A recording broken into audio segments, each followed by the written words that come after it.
The doorbell rang at precisely 7:43 on that crisp Tuesday morning, cutting through the tense silence that had settled over the Riverside estate like morning fog. James Wellington, a man whose 42 years had been carved by both success and sorrow, stood frozen in his marble foyer, his grip tightening on his leather briefcase. Through the intercom's static, a woman's voice emerged, steady and warm despite the early hour. "Good morning, Mr. Wellington. I'm Sarah Mitchell from Caring Hands Services. Mrs. Rodriguez asked me to come by and help with the children today." James's jaw clenched involuntarily. Another stranger, another potential threat to the carefully constructed fortress he'd built around his twin sons.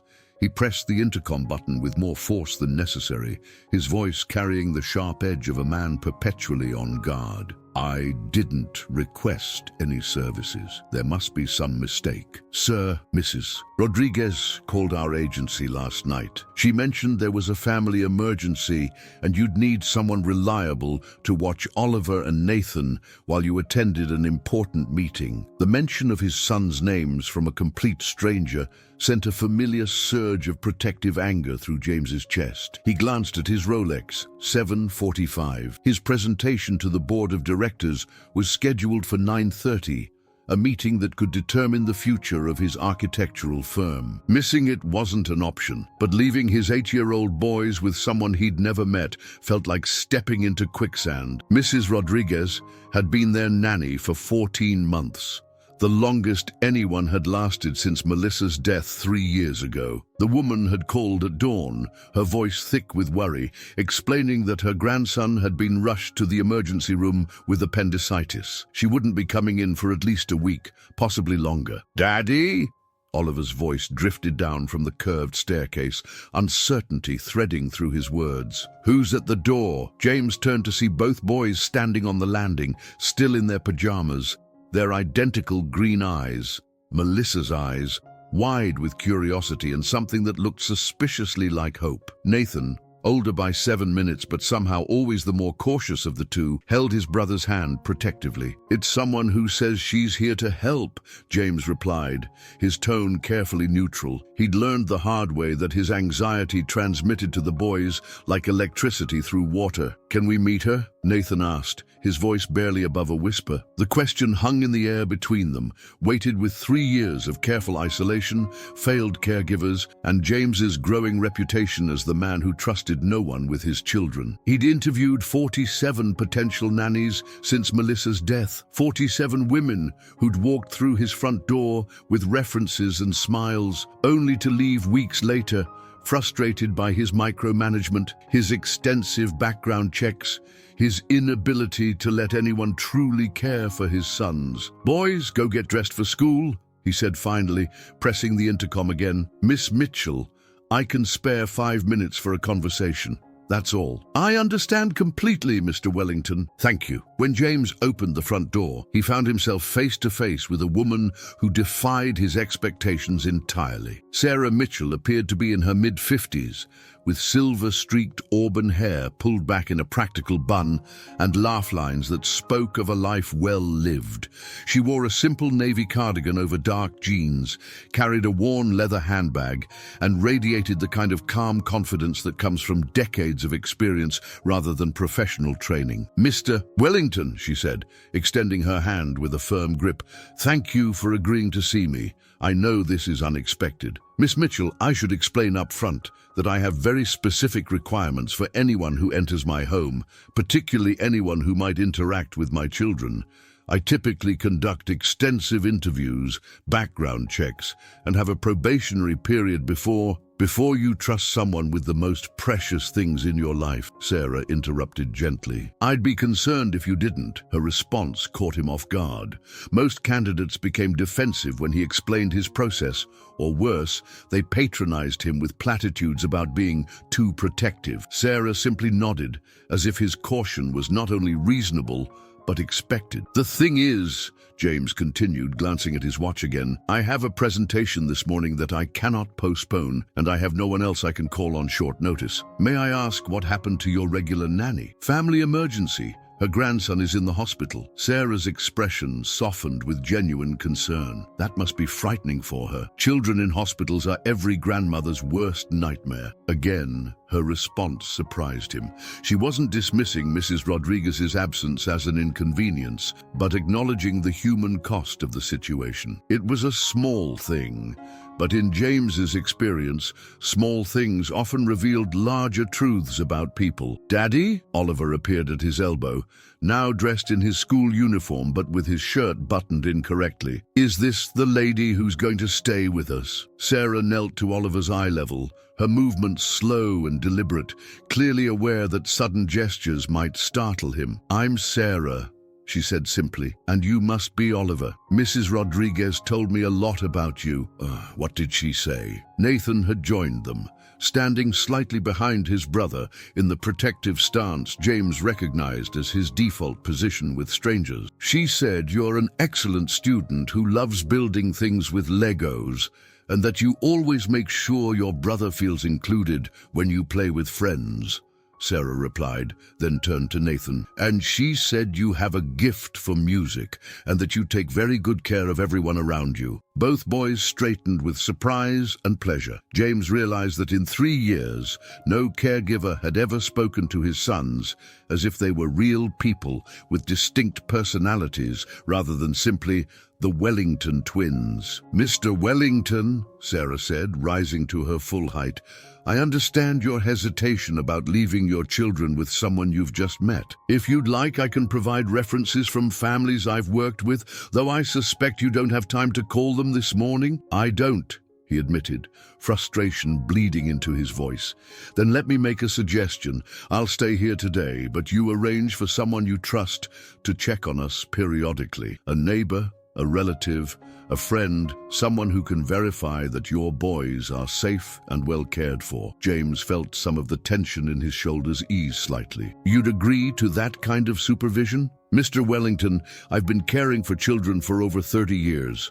I've raised 4 of my own and helped countless families through difficult transitions. I know the difference between reasonable caution and paranoid control, and right now, you're being reasonably cautious." The distinction hit him like a physical blow. For 3 years, everyone from his mother-in-law to his business partner had accused him of being overprotective, controlling, even obsessive. Sarah was the first person to frame his behavior as reasonable rather than pathological. "There's something else," he said, his voice dropping lower so the boys wouldn't hear. "My sons have been through tremendous trauma. They lost their mother in a car accident when they were 5. They've seen multiple caregivers come and go. They're fragile." Sarah studied his face for a long moment, her gray eyes thoughtful. "Mr. Wellington, may I ask you something personal?" He nodded reluctantly. "When you say they're fragile, are you talking about them, or are you talking about yourself?" The question landed like a punch to his solar plexus. James felt his carefully maintained composure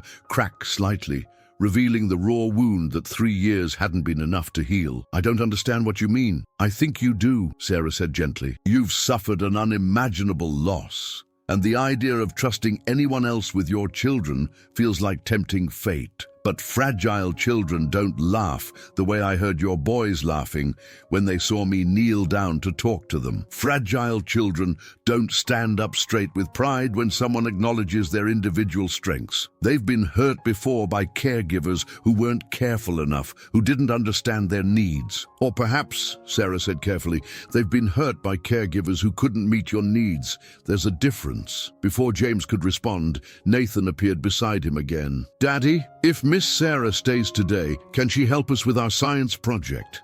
Mrs. Rodriguez said she knows about plants." "What's your science project about?" Sarah asked, her attention shifting completely to Nathan. "We're supposed to grow bean sprouts and measure them every day for 2 weeks. But ours aren't growing very well." "Ah," Sarah nodded seriously. "That's probably a light and water issue. Bean sprouts can be tricky if you don't get the conditions just right." "You really know about plants?" Oliver asked, moving closer. "I have a garden that takes up most of my backyard. Vegetables, herbs, flowers.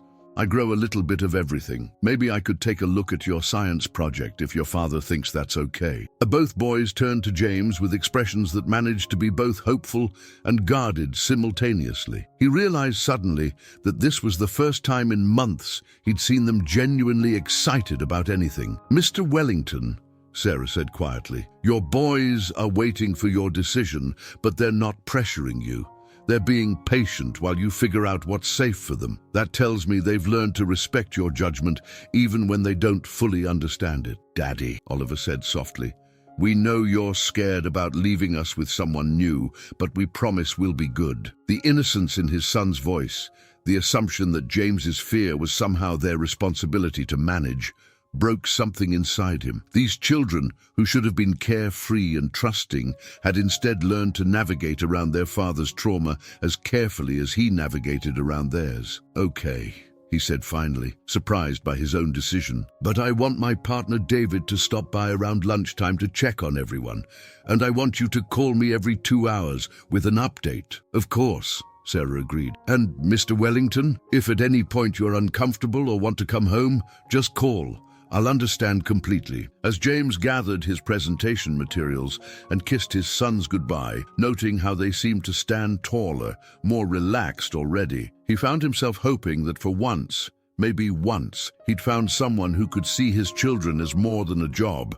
Someone who understood that love sometimes looks like letting go, even when every instinct screams to hold tighter. The drive to his office felt different somehow, charged with a possibility he hadn't allowed himself to feel in 3 years. Perhaps it was time to discover whether trust, like love, could grow back after being broken. The presentation had gone well, better than well actually, but James found himself checking his phone every few minutes, despite Sarah's promise to call with updates.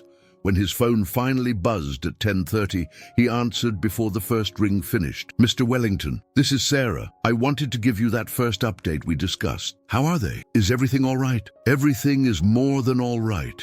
The boys helped me assess their bean sprout situation. You were right to be concerned. They were definitely not getting enough indirect sunlight. We've moved them to the kitchen windowsill and adjusted their watering schedule. Oliver suggested we create a growth chart, so we've made a proper scientific observation log." James felt an unexpected smile tug at his lips. Oliver loves charts and graphs. He gets that from Melissa. He mentioned that his mother was very organized. He said she had a special notebook where she wrote down everything important that happened each day. The mention of Melissa's daily journals hit James with a familiar pang of loss, but for the first time, it was accompanied by something else: warmth. Sarah had managed to connect with his children's memories of their mother in a way that honored rather than avoided them. "Is Nathan participating as well?" "Oh yes. He's appointed himself the official water measurement specialist. Very precise, that one. He's using his music training to count out the exact timing for watering intervals. Quite ingenious, actually. They're not giving you any trouble?" "Mr. Wellington, your sons are delightful. But can I share an observation?"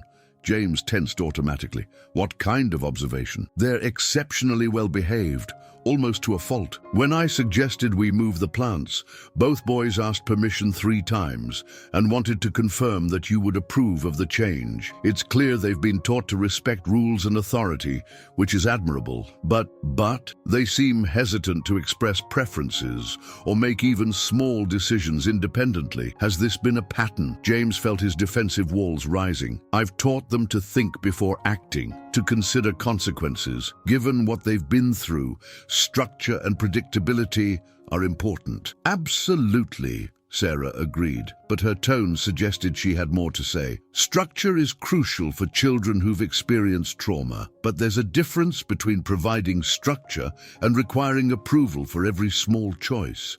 May I ask, when was the last time you saw them truly carefree, playing without worrying about whether they're doing something wrong?" The question landed heavily in James's chest. He tried to remember the last time he'd heard his sons laugh with genuine abandon, the last time they'd gotten grass stains on their clothes or come home with scraped knees from playground adventures. The memories felt distant, hazy, as if viewed through frosted glass. "I want them to be safe," he said finally. "Of course you do.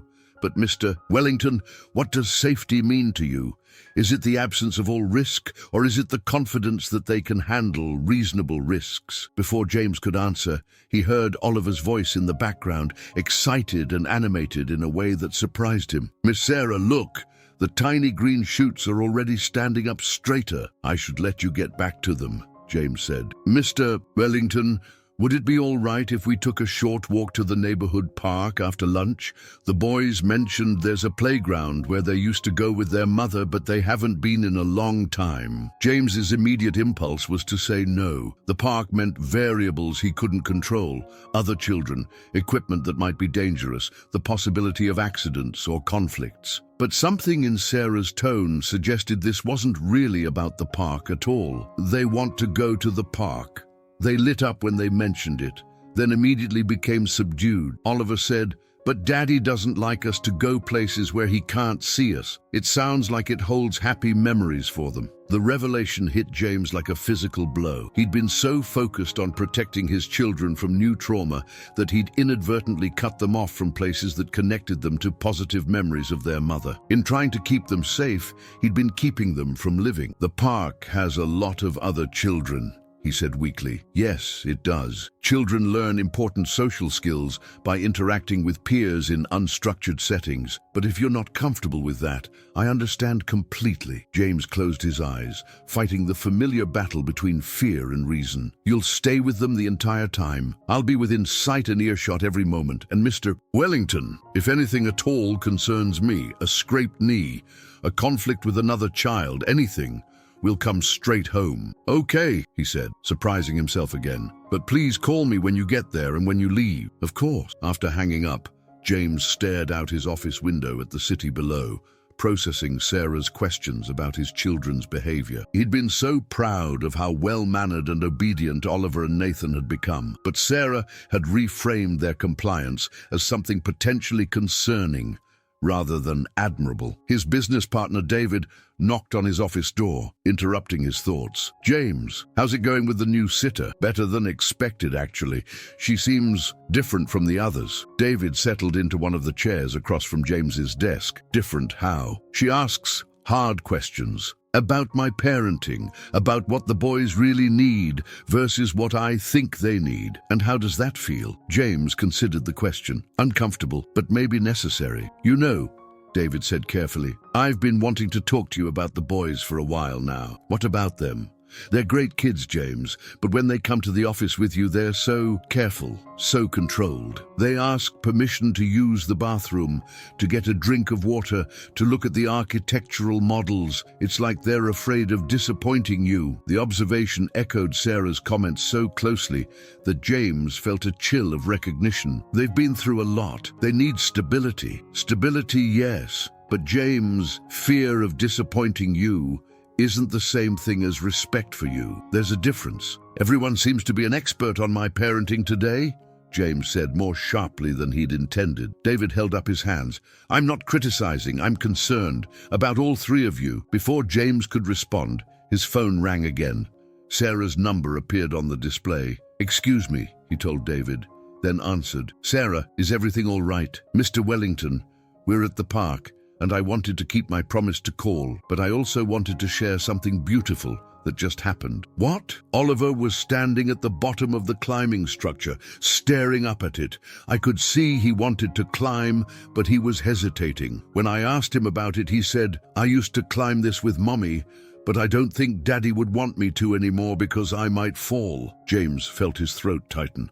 "What did you tell him?" "I asked him what his mother would have said if he'd told her he was afraid of falling." He thought for a moment, then smiled and said, "She would have said that falling is how we learn to get back up." Then he climbed to the top and called down, "Miss Sarah, I'm remembering how to be brave like Mommy taught me." Tears James didn't expect were suddenly blurring his vision. He cleared his throat, trying to maintain composure with David watching. And Nathan found a group of children playing music with makeshift instruments, sticks on benches, humming in harmony. He's been standing at the edge of their circle for 10 minutes, clearly wanting to join, but waiting for permission. I finally approached him and said, "Your father sent you to the park to play. That includes playing music, if that's what makes you happy." He just lit up and asked if he could join their band. He's playing with other children? He's leading them in a song. "Mr. Wellington, your children are remarkable, but they've forgotten how to trust their own instincts. They're waiting for permission to enjoy life." After Sarah hung up, James sat in silence, absorbing what he'd heard. David was watching him with an expression of concern, mixed with curiosity. "Everything okay?" "I think," James said slowly, "I may have been protecting my children from the wrong things." "What do you mean?" "I've been so focused on preventing them from getting hurt that I've prevented them from living, from remembering who they were before I became afraid." David leaned forward. "James, can I ask you something personal?" James nodded. "When Melissa died, what scared you most? Losing the boys too, or having to figure out how to raise them without her?" The question cut straight to the heart of something James had never articulated, even to himself. "Both," he admitted.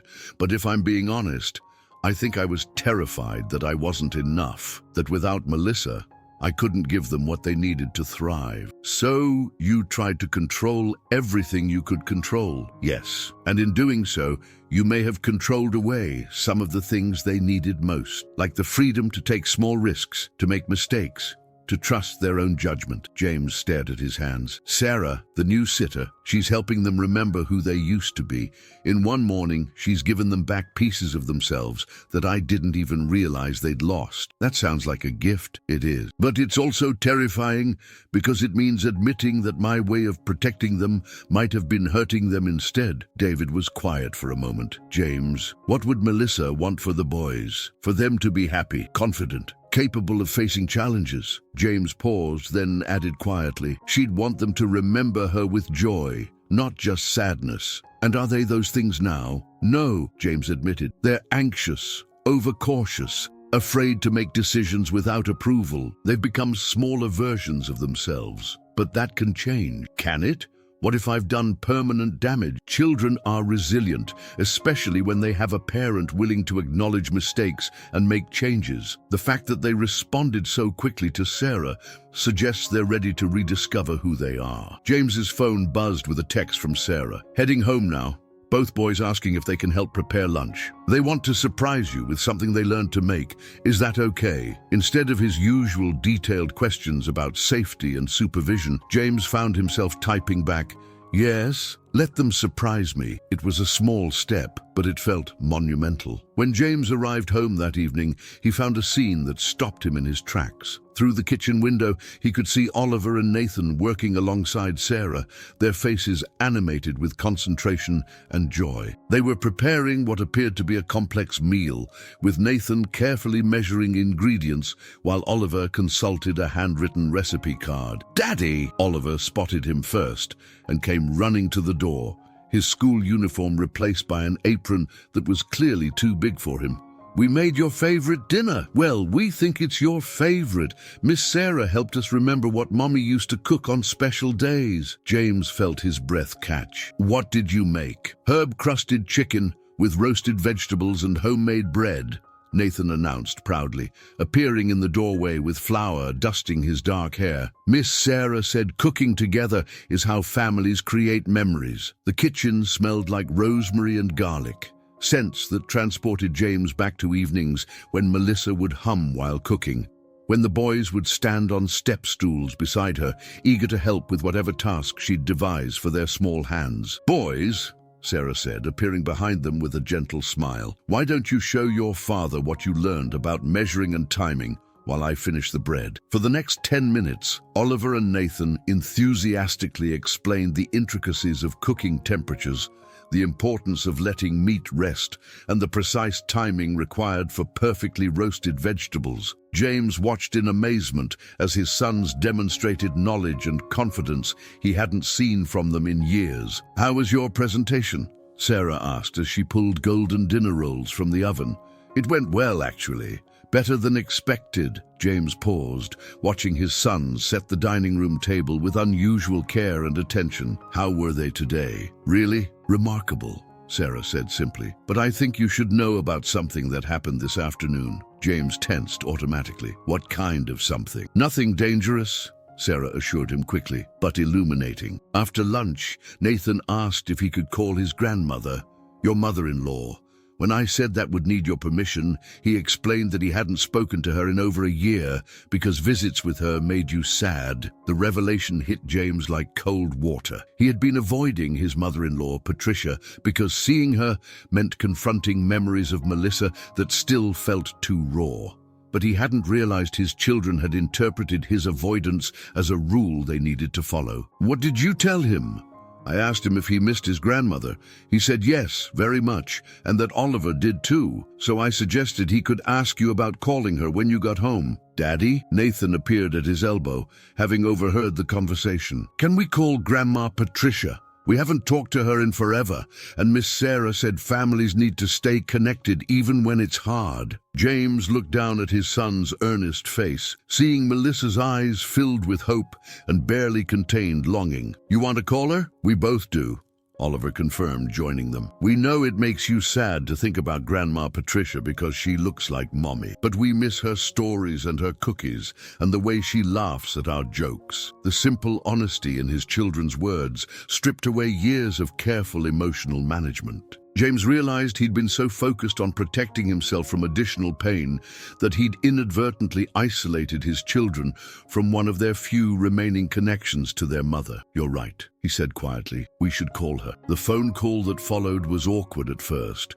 Patricia's surprise at hearing from them quickly gave way to tearful joy, and the boys chatted excitedly about school, their science project, and their day with Sarah. James found himself smiling as he listened to his mother-in-law's familiar voice, remembering why Melissa had adored her mother's warmth and unconditional love. James?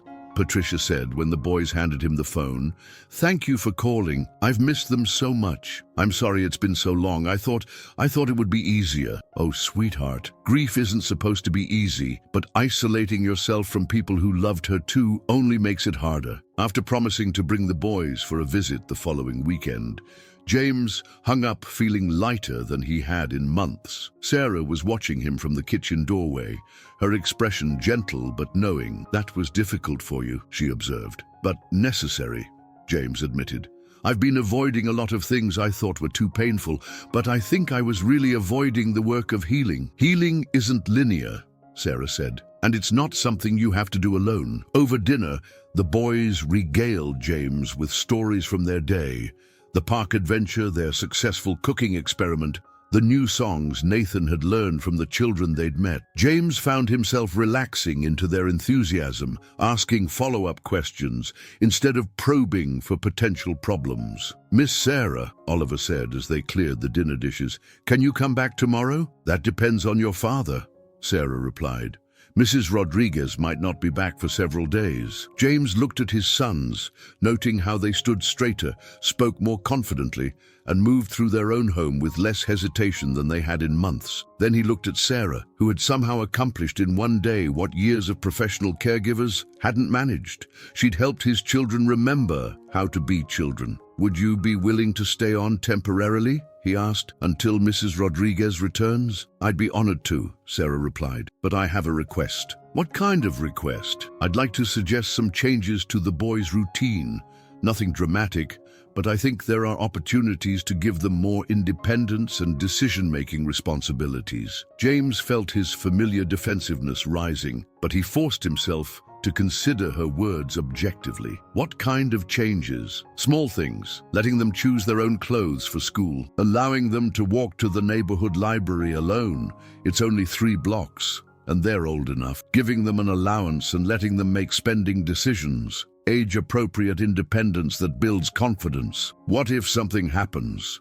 What if they make bad choices? Then they'll learn from the consequences and you'll be there to help them process what happened. Mr. Wellington, your children are 8 years old, not 3. They're capable of more than you're allowing them to demonstrate. That night, After the boys had gone to bed, James found himself sitting in his study, staring at a framed photo of Melissa. For the first time in 3 years, he spoke to her picture as if she might actually hear him. "I don't know what I'm doing," he whispered. "I thought I was protecting them, but I think I've been holding them back. Sarah sees things in them that I'd forgotten were there. She's helping them remember who they used to be. And I'm terrified that means admitting I've been doing everything wrong." The photo, of course, didn't answer, but James found himself remembering conversations he'd had with Melissa about parenting philosophy. She'd always believed in giving children room to grow, even if it meant allowing them to stumble occasionally. "How else will they learn to trust themselves?" she'd often said. The next morning brought the first real test of Sarah's approach. Nathan spilled orange juice on his school uniform at breakfast, and instead of the careful damage control James usually orchestrated, Sarah simply handed Nathan a wet cloth and said, "Clean up what you can, then go change into your backup shirt. These things happen." James watched his son handle the situation with calm efficiency, feeling proud rather than anxious for the first time in recent memory. "Mr. Wellington," Sarah said quietly as Nathan headed upstairs, "did you notice that he didn't panic? He didn't immediately apologize multiple times or look to you for reassurance that everything was okay." "I did notice that. That's because this morning, when he asked what would happen if he accidentally made a mess, I told him that messes are fixable and people who love him won't stop loving him because of spilled juice." The observation landed with surprising force. James realized that his children had been living with the unconscious fear that mistakes might somehow damage their relationship with him, that perfect behavior was required to maintain his love and protection. "Have I made them feel like my love is conditional?" he asked. "Not intentionally," Sarah said gently, "but when children see their parent constantly worried about their safety and behavior, they sometimes conclude that they need to be perfect to avoid causing more worry. It's not about love. It's about not wanting to add to your burden." The insight was both painful and liberating. James had been so focused on being a protective father that he'd forgotten to simply be a loving one. When he arrived home from work that evening, he found Oliver in the backyard, attempting to build a treehouse platform in the large oak tree that dominated their landscaping. The old James would have immediately intervened, citing safety concerns and the need for adult supervision. Instead, he watched from the kitchen window as his son measured, planned, and problem-solved independently. "He's been working on that for 2 hours," Sarah said, joining James at the window. "He asked me for some basic tools and materials, then figured out the rest on his own." "Look at his face!" James looked. Oliver's expression was one of intense concentration mixed with pure joy. His movements were careful but confident, and when he successfully secured a small platform between 2 branches, his whoop of triumph made James smile. "Should I go help him? Do you think he needs help, or do you think you need to help?" The question forced James to examine his motivations honestly. Oliver seemed perfectly capable of managing his project safely and successfully. James's impulse to intervene came from habit rather than necessity. "I think I need to help," he admitted. "Then maybe what you need is to trust him instead." That evening, as James tucked his sons into bed, Oliver grabbed his hand with excitement. "Daddy, I built something today, all by myself. Well, Miss Sarah helped me find the right tools, but I figured out how to make it stable and safe." "I saw," James said, sitting on the edge of the bed. "I was very proud of how carefully you planned everything." "Really? You're not worried that I might fall out of the tree?" "I think you're smart enough to be careful, and if you do fall, I trust you to learn from it and make better choices next time." Oliver's face lit up with a happiness so pure it took James's breath away. "Miss Sarah said you might say something like that. She said you're learning to trust us more." "She's right, I am learning." "Daddy," Nathan said from the other bed, "are you happier now? You seem different." The question caught James off guard. "Do I seem different?" "Less worried. More like the daddy from before Mommy died." The observation from his 8-year-old son carried more weight than any psychological evaluation ever could. James realized that his journey back to effective parenting wasn't just about changing his approach to his children. It was about rediscovering who he'd been before fear had taken over his life. "I think I am happier," James said honestly. "Having Sarah here has helped me remember some important things about being a father." "Like what?"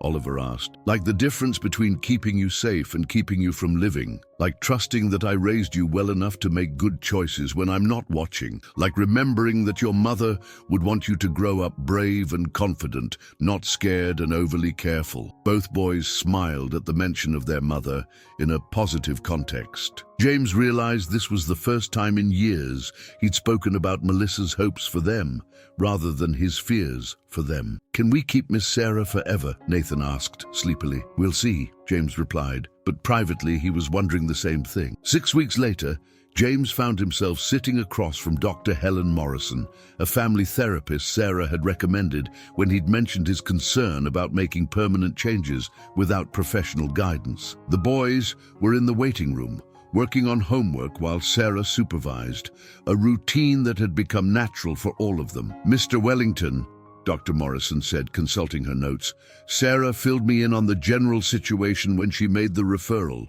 but I'd like to hear your perspective. What brought you to seek family therapy?" James shifted in his chair, still uncomfortable with the idea of discussing his family's private struggles with a stranger, even a professional one. "I've realized that my approach to parenting since my wife's death may have been counterproductive. I wanted to make sure I'm making the right changes. Can you elaborate on what you mean by counterproductive?" "I became so focused on preventing my children from experiencing any additional trauma or loss that I may have prevented them from developing the skills they need to navigate normal childhood challenges. Sarah helped me see that I was treating them like victims who needed constant protection rather than resilient children who needed guidance and support." Dr. Morrison made a note. "How have things changed since Sarah became involved?" James considered the question, thinking back over the past weeks. "Oliver and Nathan are more confident, more willing to take age-appropriate risks,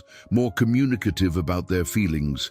They're sleeping in their own rooms again for the first time in 2 years. They're making friends at school. They're talking about their mother without becoming withdrawn or anxious." "And how do you feel about these changes?"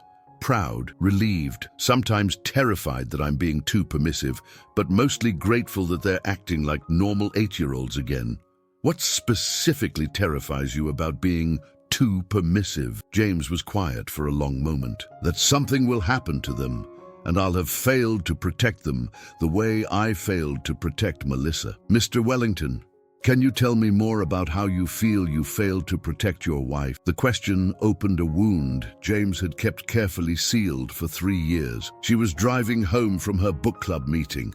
A drunk driver ran a red light and hit her car head-on. She died instantly. If I had insisted she stay home that night, if I had picked her up instead of letting her drive herself, if I had taken a different route when I went looking for her after she was late, those are a lot of if statements. Do you believe you had the power to prevent a drunk driver from making the choices he made that night? Logically, no. Emotionally, I feel like I should have done something differently. And you've transferred that feeling of responsibility to your children's safety." "Yes, but working with Sarah has helped me understand that hypervigilance isn't actually protection. It's fear masquerading as love." Dr. Morrison leaned forward slightly. "That's a significant insight. How did you arrive at that understanding?" "Sarah asked me whether I was trying to keep my children safe or trying to keep myself from feeling helpless again. The answer was uncomfortable, which was both, but mostly the second one. I've been managing my own trauma by controlling their environment, which isn't fair to them and isn't sustainable long-term." After the session, which included time with Oliver and Nathan discussing their feelings about the family changes, James found himself walking through the nearby park with Sarah while the boys played on the playground equipment. "How do you think that went?" Sarah asked. "Better than I expected. Dr. Morrison thinks we're on the right track, but she wants to see us as a family for several more sessions to work through some of the patterns we've established. And how do you feel about that?" James watched his sons climb confidently on structures that would have made him panic just weeks earlier. "I think it's necessary.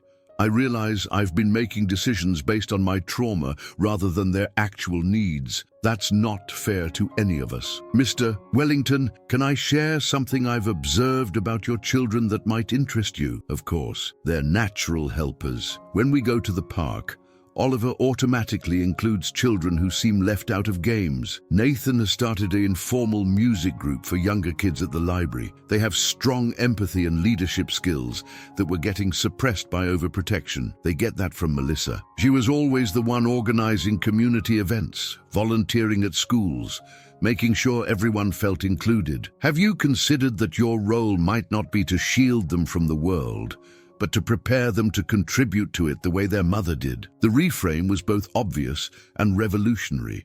James had been so focused on preventing his children from experiencing pain that he'd forgotten they might be capable of alleviating pain for others. I hadn't thought about it that way. Resilient children often become compassionate adults, but only if they're allowed to develop resilience in the first place. That evening, over dinner prepared jointly by all four of them, Oliver made an announcement that caught James completely off guard. "Daddy, there's a new boy at school named Marcus, whose mom died last year. He seems really sad and doesn't talk to anyone. Can I invite him over to play sometime?" James's first instinct was to worry about the complications of dealing with another grieving child, but he caught himself and considered what Oliver was really asking. His son wanted to use his own experience with loss to help another child feel less alone. That sounds like a kind thing to do. What made you think of inviting him? Miss Sarah says that people who have been through hard things can help other people going through hard things. And I remember how lonely I felt when Mommy first died.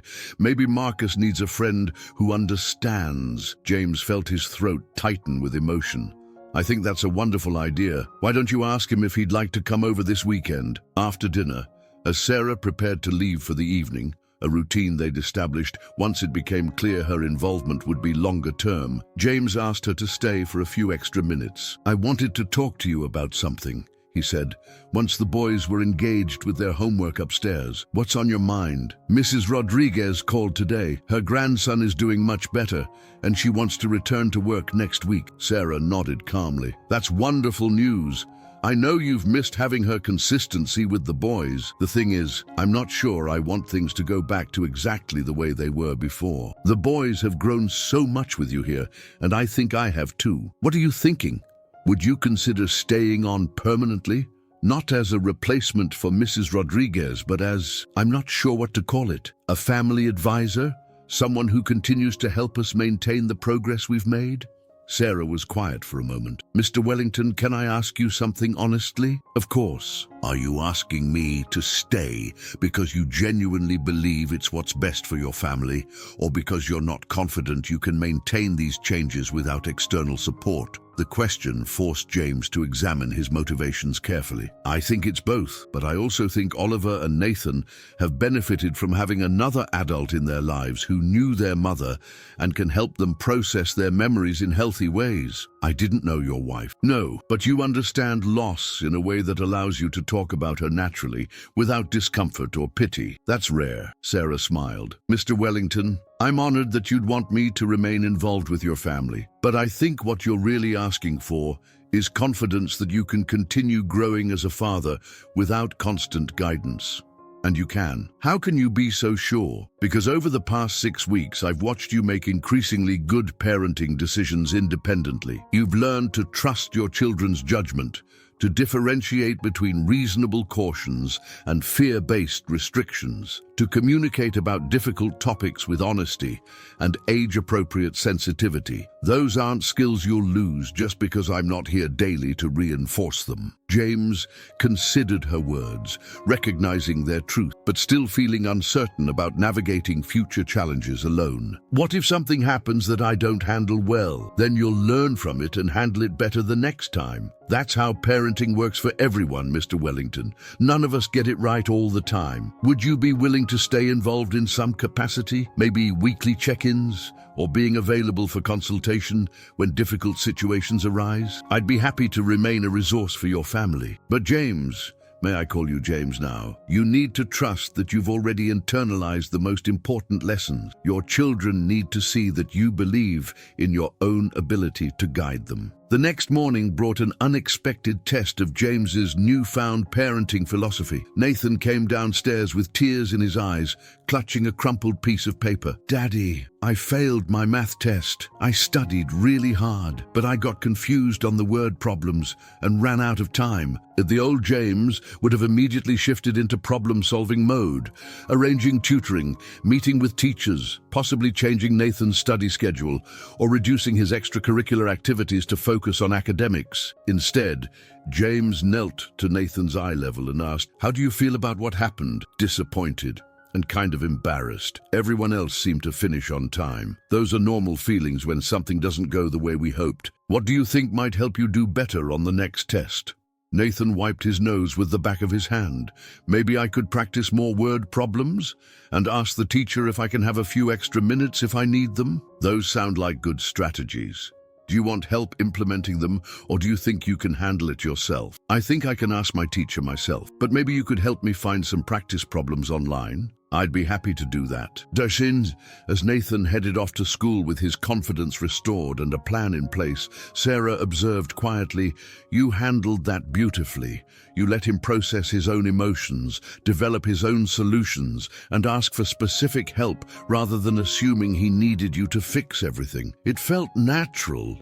James realized with some surprise. "I wasn't thinking about what I should do. I was just responding to what he needed." That's the difference between fear-based parenting and love-based parenting. Fear asks, "How do I prevent this from happening again?" Love asks, "How do I help you learn and grow from this experience?" 6 months later, James stood in the kitchen of their new home. A smaller, warmer place closer to the boys' school and the community center, where Nathan had started teaching music to younger children. Oliver was in the backyard, showing Marcus and 2 other friends the advanced treehouse he'd designed and built with minimal adult supervision. Their laughter drifted through the windows, mixing with the sounds of Nathan's piano practice. Sarah had transitioned to weekly visits, then monthly check-ins, and finally to an on-call resource who appeared for major milestones and challenging moments. Mrs. Rodriguez had returned to her role as daily caregiver, but within a dramatically different family dynamic that emphasized independence, communication, and age-appropriate risk-taking. James was reviewing architectural plans at the kitchen table when his phone buzzed with a text from Patricia, his mother-in-law. "Thank you for the photos of the boys' school concert. Melissa would be so proud of the young men they're becoming. You're doing a wonderful job, James." He smiled, remembering a time when any mention of Melissa would have sent him into a spiral of grief and self-doubt. Now her presence in their lives felt like a blessing rather than a wound, a foundation for building future happiness rather than a barrier to healing. "Daddy?" Oliver appeared in the kitchen doorway, grass stains on his jeans and dirt under his fingernails. Marcus asked if he can spend the night on Friday.